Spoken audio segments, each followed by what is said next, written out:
Benvinguts a Empresarial Girona Televisió. Seguim un programa més coneixent tota l'actualitat empresarial i econòmica de la província gironina. Aquest programa sorgeix de l'Associació d'Empresaris i Emprenedors de Girona, una entitat que aglutina a tots aquells empresaris que fan els seus primers passos en el món empresarial i també aquelles empreses ja consolidades. Sabent això, comencem amb el sumari d'avui. Per estar al dia de què ha passat durant aquesta setmana, coneixerem les notícies més destacades. Tornem un programa més a conèixer temes jurídics de la mà de Prat Sàbat Advocats. Seguirem amb la tertúlia, on avui parlarem amb la Roser Canals i en Xavier Puente, tots dos vinculats al món de les gestories.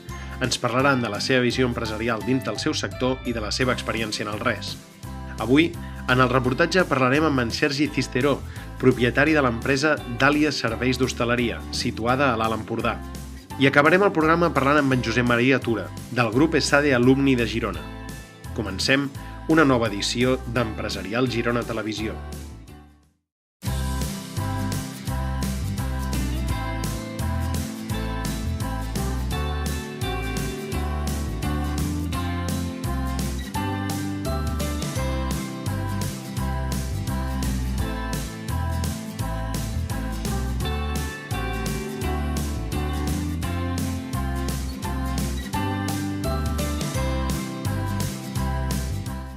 Les comarques gironines van ser les que més exportacions van enregistrar durant el passat mes d'abril en comparació amb el mateix mes de l'any 2015.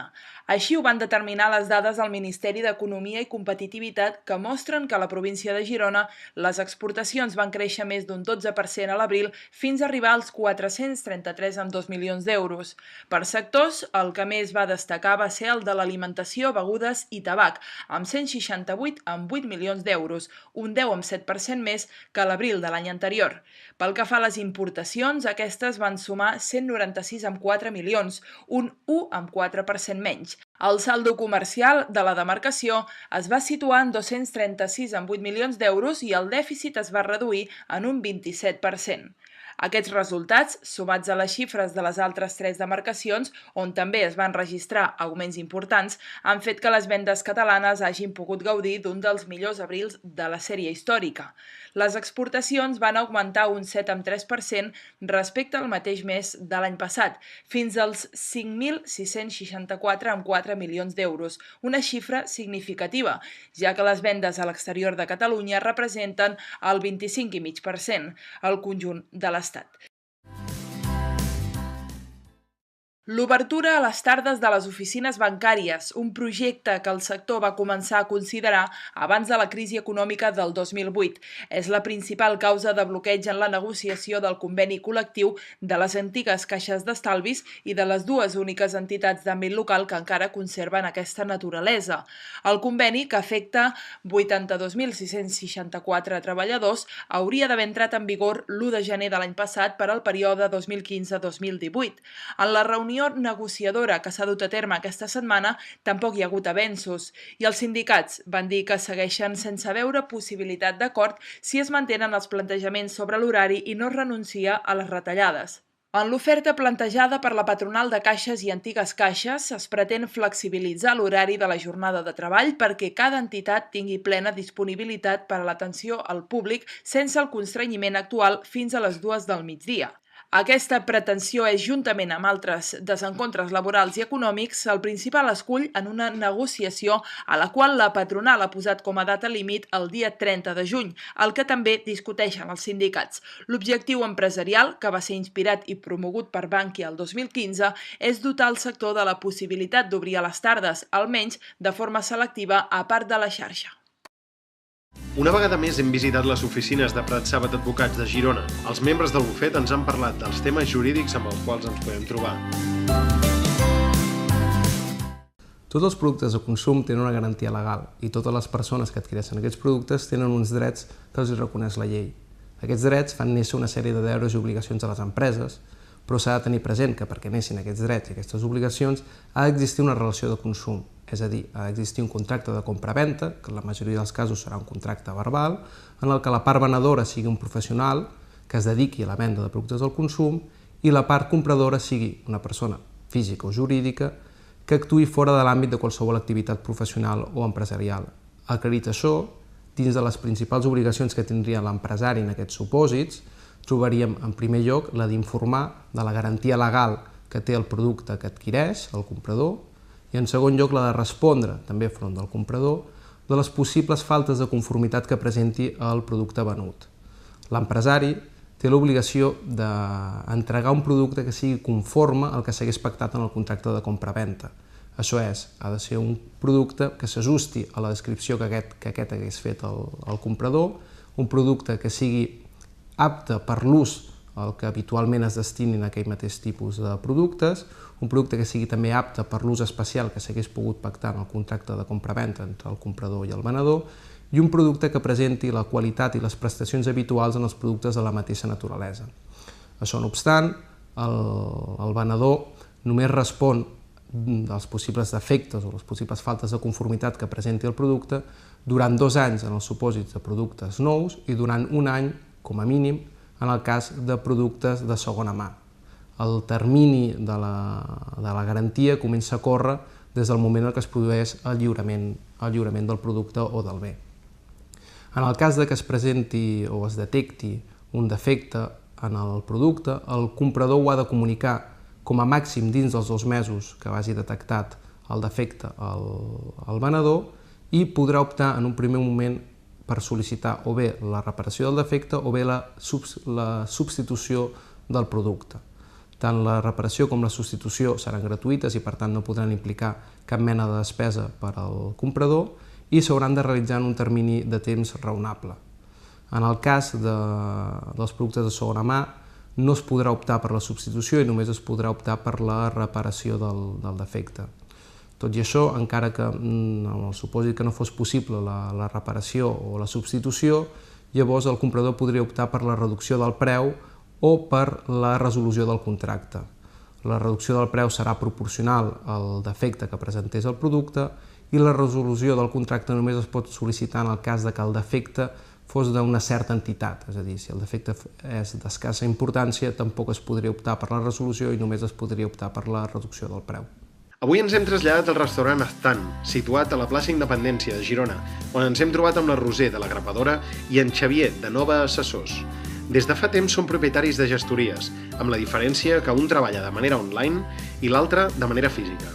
Ens parlaran del seu sector i en què estan especialitzats i, com que formen part del res, ens explicaran la seva experiència amb la moneda que dona un valor afegit a la seva empresa. Veurem com els funciona aquest sistema en el seu sector. Em dic Xavier, soc soci de Nova Assessors de Besa i Nova Assessors Gestió i Serveis, en principi és una assessoria que pretenem que sigui integral. Prestem serveis tant laborals, fiscals, impostos, fer nòmines, assegurances socials i a part també hi ha la part jurídica, jo també soc advocat i aleshores això permet, o intentem d'alguna manera, que el client que entra no acabi mai sortint, és a dir, no sé que passi alguna cosa, que esperem que no. Aleshores, bé, la vessant del dret amb la vessant laboral i fiscal dona una tranquil·litat, intentem que doni una tranquil·litat al client i bé, ja portem aquí a Girona uns quants anys, jo ja soc advocat des de fa 23 anys, però el negoci conjunt amb la sòcia em sembla ja fa uns 15 anys que vam obrir a Girona i per tant, a poc a poc ja ens hem anat consolidant. Bàsicament el client que tenim és un client PIME, autònom, petita empresa, 5-10 treballadors màxims, que en definitiva aquí a Girona és el tipus d'empresa que hi ha més. Sí, vull dir que te'n dones compte que la gran empresa té un sistema de treball molt diferenciat i difícilment arriba a l'assessoria normal de tipus nostre i ja dic que a efectes de barri i a efectes de zona on estem, el client és molt també de la zona i després, el típic, coneixences del boca a boca, algun client porta un altre. Sí, és la millor referència. Exacte, i per tant, bé, amb això anem fent. Molt bé, molt bé. Doncs jo em dic Roser Canals i vaig engegar el projecte de la Grapadora el 2009. Jo soc secretària jurídica del Col·legi d'Advocats de Barcelona i amb aquesta especialitat i que sempre he estat dins d'arxius i de temes administratius, doncs vaig engegar la Grapadora per oferir serveis de suport administratiu, d'assistència executiva i secretariat qualificat. Ben diferent, un sector curiós. I complementari amb el teu, perquè jo toco tot l'altre, tot el que no sigui comptable ni laboral específic.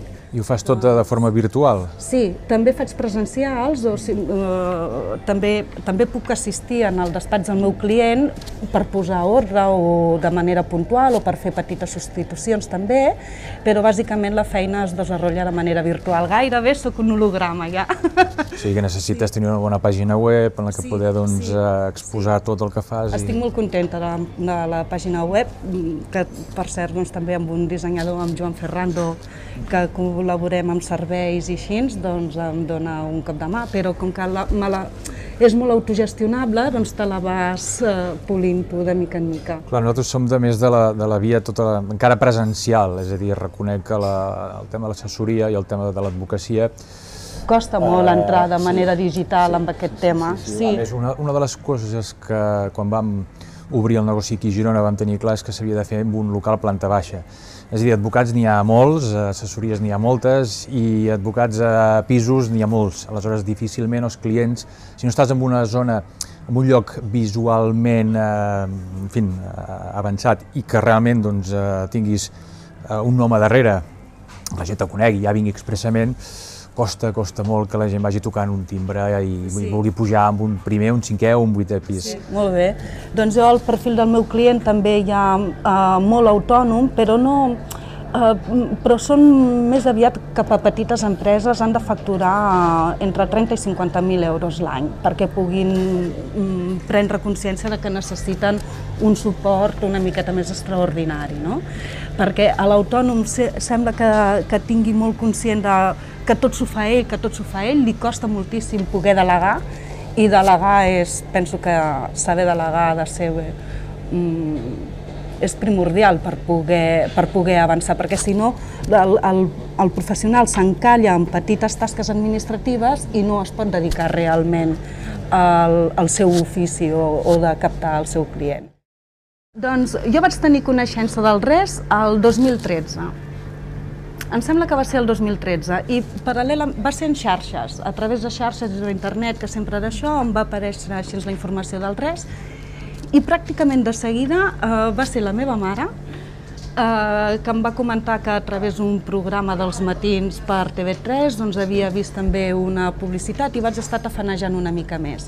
I em vaig enterar i vaig voler investigar més i vaig venir amb un d'això i vaig contactar amb la Núria i li vaig exposar. Vaig veure que sí que era molt orientat a la ciutat de Girona i aleshores també estaven començant a Figueres. I clar, jo no soc de Girona, soc de Mollet, però vaig pensar, doncs mira, és una branca per poder extendre també els serveis, com que de manera virtual sí que els puc atendre i la mar de bé, doncs vaig a lanzar una mano del pulpo cap a Girona. Jo també deu fer aproximadament, el 2016, sí, un parell o 3 d'anys. La meva experiència amb el RES va ser una mica curiosa, perquè em vaig assabentar del RES a través d'una mare, d'un amic del meu fill del col·legi. Aleshores, ja era usuària del RES, cafeteries i restaurants, i aleshores un dia comentant i xerrant vaig veure que treia per pagar un cafè la tarja. I dius, ostres, i què és aquesta tarja? Perquè no era una Visa, no era una tarja normal. I als resultes d'això vaig assabentar que hi havia el RES i després també al cap de poc temps la Núria va passar pel despatx i vam estar comentant l'opció de poder adherir-nos-hi, vam estar mirant, vaig estar també tafanejant una mica a les xarxes, aviam què era el RES, quin tipus d'establiments hi havia adherits i així, i vam considerar que bé, era una oportunitat de negoci més i per tant, a més, el cost també és molt i molt baix i per tant ho vam fer molt interessant. Sí, aleshores vam considerar que era bona idea i així ho vam fer. Sí que és cert que hem rebut peticions de pressupostos en els últims anys. Hem notat que hi ha un increment cada vegada d'empreses que estan adherides al RES que s'interessen a buscar també altres empreses amb les que es pugui intercanviar el RES. En tenim algunes amb les que ja treballem habitualment i ja hem pactat des d'entrada la seva utilització i la gran aposta és perquè el consumidor final, el client final, pogués acabar necessitant algun servei teu i entrés a dintre perquè veu que hi ha l'enganxina del res a la porta. Aquest encara és un aspecte que costa, perquè no és el mateix anar a fer un cafè, que tu pots triar qualsevol establiment i el cafè serà un cafè, exacte, i una altra cosa és anar amb un advocat, amb un assessor laboral, fiscal, perquè primer, si no tens el problema no hi vas, i segon, que... Has de tenir un problema i el res. I el sector també, també hi ha la part de confiança, que la gent encara es mou per molta confiança, és com un metge, són sectors que necessites una mica un plus, que no és només allò d'entrar i vinc a... Doncs la meva valoració del res és molt positiva en referència a que aporta un valor afegit, no només a l'empresa que està, sinó a tota la xarxa. M'agrada molt el fet de que des del mateix Departament de Comunicació del RES, de tant en tant, ens envien newsletter, comunicacions de les noves empreses afegides. Darrerament també parlaven, em sembla que era de la zona d'Olot i de Vic, que també s'han incorporat, i sens dubte que és una manera, si més no, tothom que hi és, coneix els altres que hi són. I el fet de que et vagin mantenint informat d'aquestes noves adhesions, doncs sempre penso que és molt interessant. És una altra manera de fer-te publicitat. I no deixa de ser també un distintiu que et dona com credibilitat de que sí que hi ets, també, m'entens? O com reconegut, que no ets una altra persona, no sé, que puguis estar d'avui i demà ja no hi ets, que una miqueta així. Evidentment, el fet de tenir clients que utilitzen el RES, doncs, vas cobrant part dels honoraris, d'algunes factures, amb aquesta moneda, i al final el despatx l'estem utilitzant bàsicament per anar a fer cafès, per anar a adquirir altres serveis, més que per anar a utilitzar amb empreses que estiguin dintre del RES, l'estem utilitzant molt més amb el tema de l'esmorzar diari, d'allò de fer el cafè, d'anar a prendre no sé què, d'anar a alguna botiga a comprar algun producte, perquè, bé, una mica per el que he dit abans, perquè el tema de serveis és més complicat de poder, per nosaltres, que som també diversos socis amb les seves circumstàncies personals i familiars, i per tant la utilització del RES pot ser feta per la meva dona, pel meu fill o per l'home de la sòcia, per qualsevol persona. Aleshores, ens trobem més a gust utilitzant el RES amb això, amb cafès, amb esmorzars, amb compra de productes. De moment ho hem fet així, no vol dir que no es pugui canviar, però d'entrada aquesta és la utilització que en fem habitual. Clar. Jo també, quan he utilitzat el RES, ha estat a nivell particular, amb serveis quan s'ha caigut que vingués aquí a Girona per anar a algun restaurant o alguna activitat, i a manera professional, vull dir, sí que ha estat molt contacte, però que encara no he fet caix amb res, això és cert. I per jo utilitzar de manera empresarial el RES amb serveis que em poguessin convenir, com recanvis informàtica, per exemple, o de papereria o coses aquestes que ho trobaria molt interessant, doncs també haig d'esperar a tenir cartera de RES per poder adquirir aquests serveis. Però tot arribarà. Sí, jo crec que sí. Jo crec que a poc el RES s'està estenent com una taca d'oli. És el que deies tu, va començar a Girona, va seguir Figueres, ara han arribat moltes empreses adherides a Olot, a Vic. La propera al Vallès, esperem. Bé, suposo que ha d'haver-hi una tasca darrere també de conscienciació de que les empreses poden obtenir alguna cosa profitosa a canvi. Jo crec que, ja dic, si tothom va intuint i considerant que és un bon projecte de negoci, més o menys la majoria d'empresa, la petita per descomptat, si no té res a perdre i molt a guanyar, s'hi acabarà adherint. Jo ja ho he recomanat. De fet, des del 2009 em manegava amb un grupet d'emprenedors també d'allà del Vallès, i jo, tota il·lusionada amb el meu RES, els hi vaig recomanar a tots. I a molts clients que he considerat que també els hi podria venir bé, de cases rurals, del Pla de l'Estany i així, doncs també, sempre que tinc oportunitat els hi comento, perquè em sembla que, estic convençuda de que és un al·licient, és una altra cosa, és una altra opció. A nivell nostre d'assessoria és cert que en alguns dels clients que tenim sí que els hem ofert l'opció de que s'adhereixin. També és cert que cal a vegades distingir quin tipus d'activitat fan. És a dir, si és un autònom o si és una petita pime que està facturant a terceres empreses amb les quals no hi ha un mercat de client final, és molt difícil que puguin interessar-se pel res, però sí que és cert que botigues, perruqueries, l'hostaleria així, sí que això ja ha ofert, i fins i tot sé que alguns ja se n'han fet, i per tant és amb aquests tipus de clients els que tenim el contacte a través del res, i doncs nosaltres oferim serveis amb res i ells doncs paguen una part de les factures amb el res. Al reportatge coneixem en Sergi Cisteró. Dàlia Serveis d'Hostaleria és la seva empresa amb varis anys d'història, no només amb aquesta, sinó vinculat a una família dedicada sempre al món de l'hostaleria. Des de Dàlia serveixen tot tipus de productes per hotels i restaurants, entre altres. Però no simplement això, perquè treballen per desmarcar-se i veurem les innovacions que han fet amb els seus productes. Dàlia Serveis i Hostaleria ens dediquem totalment a vestir hotels i restaurants, amb tota una sèrie de productes de tèxtil, productes d'un sol ús, espelmes i tot el que és cosmètic. El que fem és, sobretot a part de la qualitat i servei, és sobretot un assessorament integral al client.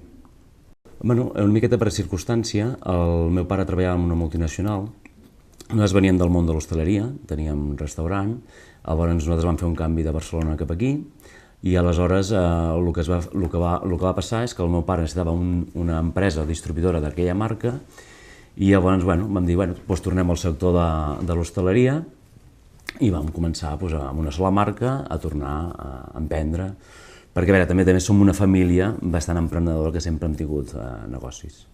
Va ser, diguéssim, començant amb només en paper, i amb la mateixa demanda del client vam anar incorporant més coses. I llavors, al veient forats de mercat, el que vam començar a fer és de dir, doncs comencem a portar tèxtil, comencem a portar, com que estem entrant a dintre els hotels, comencem a entrar també cosmètic, i al final hem arribat quasi que ja som la solució integral del client. Els serveis comencen des de tot el que és el tema tèxtil, des de tot el que és les tovalles, tot el que és de restaurant.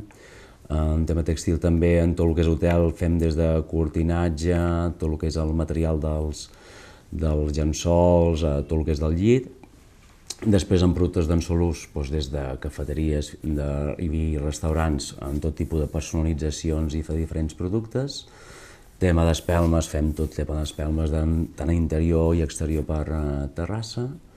I això seria una mica, i a part també, el tema de plàstics de càtering, tot el que és el càtering d'una empresa o d'un restaurant. El producte d'estrella, des de fa 2 anys, ara estem amb un producte que és una funda, que a dintre va el tovalló i posem els coberts a dintre. Aquesta funda, jo soc el número 1 d'Espanya de vendre aquest producte. Per què? Perquè a part d'aquesta funda el que es fa és fer una publicitat, es fa personalitzada, vull dir, és un producte molt pràctic pels restaurants, terrasses, vull dir, i en un tema de la Costa Brava, vull dir, és una demanda bastant. Reinventant-se cada any. Cada any nosaltres el que hem mirat sempre és tindre les millors firmes, buscar també moltes exclusives. A part també sempre estem innovant, sempre estem buscant les demandes del possible client d'algun producte, i això, cada any treballant en productes nous, renovant-se i sobretot cada vegada més ser assessor pel client, per les seves necessitats, poder-los cobrir d'una manera fàcil i pràctica. Amb l'AEC fa molts anys que hi estic, havia sigut també delegat de l'Alt Empordà, a través de l'exdelegat d'en Rafael Aguilera, em va fer entrar i la veritat és molt grata, perquè coneixem sobretot el teixit empresarial i a part converses, cursos, formació, per mi és una cosa molt interessant, la veritat. Els plans de futur, que l'any que ve nosaltres entrem tot el que és el tema del plàstic, però ja més amb una línia més ecològica, i també volem acabar ja tancant una miqueta el cercle, que és tot el que és la línia dels productes químics, per ja acabar sent un servei integral. I la meva idea és de ser un dels primers de la província de Girona, està clar, però de Catalunya també, és la nostra aspiració. Per acabar el programa parlem amb en Josep Maria Tura. El president del Club ESADE Alumni de Girona ens explica amb quins objectius neix aquesta entitat que organitza diferents actes i conferències per no deixar d'aprendre mai.